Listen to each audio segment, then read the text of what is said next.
Korea v ogóle neinteresovala, s nimi hráme ostatný meč, takže čo sa týka gry Korei, budeme mať na rozpracovanie ich 2 meče, ktoré budú hrať pred spotkaním s nami, takže my sme sa koncentrovali na seba, na svoju družinu, na svoje zadania. Myslím, že tá prvá tercia ustálila, dá sa povedať, celý meč. Zagrali sme nie dobre, zahrali sme nie efektívne, dali sme 5 braniek a potom už chodilo o to, aby sme si otestovali aké rzeči, ale podstava bola to, aby sme nezlapali žiadnu nástupnú kontúziu a z toho som zadovolený. Všetci závodníci sú dišaj zdraví, ktorí odohrali meč, takže môžeme ísť jutro na następný tréning, na następné zadania. Czy po tej pierwszej tercji uspokaja pan zawodników, żeby tak już spokojnie grali? Nie, tak pół żartem, pół serio? Nie. My celý čas chceme grať. Napevno vieme, po čo sme tutaj prišli, aké máme zadanie, chceme vygrať turnaja.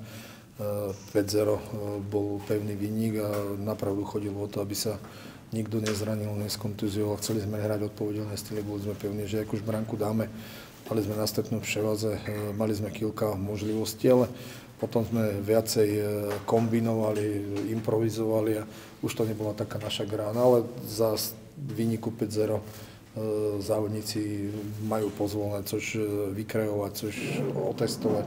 Poprostu nebolo žiadny nátisk o to, aby sme museli respektíve celý čas pridávať tie bránky. Tak, hrali sme odpovedelne v stylu, aj keď akéž blendy tam boli. Hrali sme v oslabení, otestovali sme si hru v oslabeniu, takže hrali sme převahy vyglądali bardzo dobre ten prvý atak.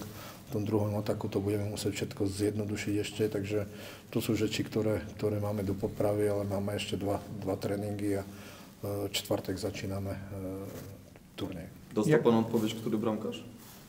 Nie, pokazali sa obidvaja z dobrej strany a jasné, Johnny je napravdu roznicový brankár.